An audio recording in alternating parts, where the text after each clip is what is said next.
கேட்கும் செவியிலே பரத்திலிருந்து ஜெயம் வரும். பரன் உன்னை காக்க வல்லோர். காக்கும் வல்ல மீட்பர் உண்டெனக்கு, உண்டெனக்கு, உண்டெனக்கு. காக்கும் வல்ல மீட்பர் உண்டெனக்கு. காத்திடுவார் என்றுமே, காத்திடுவார் என்றுமே.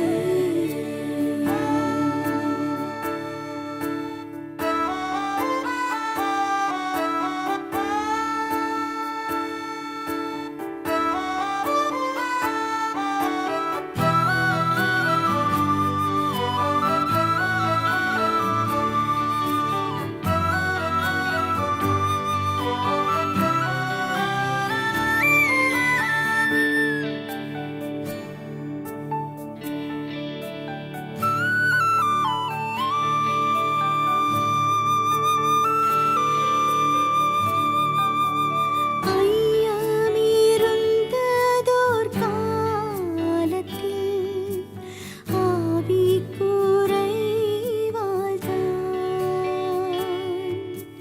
மீட்பரோதிர வேலத்தால் சத்துருவை வென்றேன். என் பயம் யாவும் நீங்கிற்றே. இயேசு கை தூக்கினார். முற்றும் என் உள்ளம் மாறிற்று. இயேசு என்னை காக்க வல்லார்.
பிதா குமாரன் பரிசுத்தாவின் நாமத்தினாலே ஆமென்.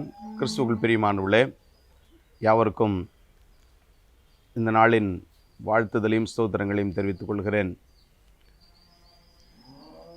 இந்த நாளுக்குரிய சிந்தனையாக நாம் தெரிந்து கொண்ட பகுதி 1 கொரிந்தியரின் புஸ்தகம் 10ஆம் அதிகாரம் 13ஆம் வசனம். மனுஷனுக்கு நேரிட சோதனையே அல்லாமல் வேறே சோதனை உங்களுக்கு நேரிடவில்லை. தேவன் உண்மை உள்ளவராயிருக்கிறார். உங்கள் திராணிக்கு மேலாக நீங்கள் சோதிக்கப்படுவதற்கு அவர் இடம் கொடாமல் சோதனையை தாங்கத்தக்கதாக சோதனையோடு கூட அதற்கு தப்பித்து கொள்ளும்படியான போக்கையும் உண்டாக்குவார். இந்த நாளுக்குரிய சிந்தனை டெம்டேஷன்ஸ், சோதனைகள். பவுல் சோதனை குறித்து பேசும்பொழுது சோதனையை தாங்கத்தக்கதாகவும் சோதனையிலிருந்து தப்பித்து கொள்ளும்படியான போக்கையும் கடவுள் உண்டாக்குவார் என்று வேதத்திலே நாம் வாசிக்கிறோம். நாம் சோதனைகளை குறித்து பார்க்கும் பொழுது இயேசுவின் சோதனைகளிலே நாம் அறிந்து கொள்ள வேண்டிய காரியங்களை இந்த நாளிலே நாம் தெரிந்து கொள்ள வேண்டியது அவசியமாயிருக்கிறது. இயேசு சோதிக்கப்படும் பொழுதும் அந்த சோதனைகளிலிருந்து எப்படி நாம் தப்பித்து கொள்ள வேண்டும் அல்லது எப்படி நாம் காத்து கொள்ள வேண்டும் என்பதை திருமறை நமக்கு தெளிவாக சொல்கிறதை நாம் பார்க்கிறோம். இயேசு சோதிக்கப்பட்ட 3 சோதனைகளை நாம் இந்த நாளிலே சிந்திக்க கடமைப்பட்டவர்களாக இருக்கிறோம். முதல் சோதனை லஸ்ட் ஆஃப் ஃப்ளஷ், மாம்ச இச்சையில் வருகின்ற சோதனைகள். சரீரத்தின் தேவையை சந்திப்பதற்காக மாம்சத்திலே ஏற்படுகின்ற ஒரு சோதனையை கடவுள் சந்தித்தார் என்று நாம் பார்க்கிறோம். அந்த சோதனைகளில் எப்படி அவர் விடுதலை அடைந்தார் என்றால் கடவுளுடைய வசனத்தின் மூலமாய் அதை மேற்கொண்டார் என்று நாம் பார்க்கிறோம். ஒருவேளை நம்முடைய வாழ்விலே ஏற்படுகின்ற மாம்ச இச்சைகளிலே வருகின்ற சோதனைகள், அதை நாம் மேற்கொள்வதற்கு கடவுளுடைய வசனத்திலே நாம் நிலைத்திருக்க அழைக்கப்பட்டவர்களாக இருக்கிறோம். ரோமர் 14ஆம் அதிகாரம் 17ஆம் வசனத்திலே வாசிக்கும் பொழுது, கடவுளுடைய ராஜ்யம் புசிப்பும் கொடுப்பும் அல்ல, அது நீதியும் சமாதானமும் பரிசுத்த ஆவியினால் உண்டாகும் சந்தோஷமாக இருக்கிறது என்று நாம் பார்க்கிறோம். ஆகவே முதல் சோதனையை கடவுள் எப்படி வெற்றி கொண்டார் என்று சொன்னால், மாம்ச இச்சை, சரீரத்தினுடைய தேவைகள் சந்திக்கப்படுவதற்கு ஒருவேளை கடவுளுடைய வசனம் முதலாவது நமக்கு துணை நிற்கிறதை நாம் பார்க்கிறோம். இரண்டாவது சோதனை லஸ்ட் ஆஃப் ஐஸ், கண்களின் இச்சை. பிசாசானவன் இயேசு கிறிஸ்துவுக்கு முன்பாக இந்த உலகத்தை காண்பிக்கிறான். இந்த உலகமெல்லாம் என்னுடைய கரங்களிலே இருக்கிறது, ஆகவே நீ என்னை பணிந்து கொள்ளும் பொழுது இதை நான் உன்னிடத்திலே கொடுத்து விடுகிறேன் என்று சொல்கிறான். ஒருவேளை மாயமான ஒரு தோற்றத்தை பிசாசு கொடுக்கிறதை பார்க்கிறோம். ஒருவேளை இந்த உலகத்தின் முன் நிறைய இச்சையான காரியங்கள், நமக்கு சோதனை ஏற்படுகின்ற நிறைய காரியங்களை நாம் பார்க்கிறோம். இதிலிருந்து எப்படி விடுதலையாவது என்று சொன்னால், அதிலேயும் இயேசு கிறிஸ்து வசனங்களை மேற்கோள் காட்டி விடுதலை ஆகிறதை பார்க்கிறோம். வேதம் சொல்கிறது, பூமியும் அதன் நிறைவும் அதில் உள்ள குடிகளும் கர்த்தருடையது என்று பார்க்கிறோம். ஆனால் பிசாசு சொல்கிறான், இவைகளெல்லாம் எனக்கு கொடுக்கப்பட்டிருக்கிறது என்று.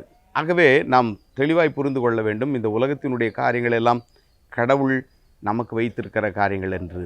பிரியமானவர்களே, பல நேரங்களிலே நமக்கு இவ்விதமாய் உலகத்தின் இச்சைகள், நம்முடைய கண்களிலாக ஏற்படுகின்ற இச்சைகளிலே நாம் விழுந்து போகாதிருப்பதற்கு வேதவசனம் நமக்கு துணை புரிகிறதா இருக்குது. மூன்றாவது த ப்ரைட் ஆஃப் லைஃப்.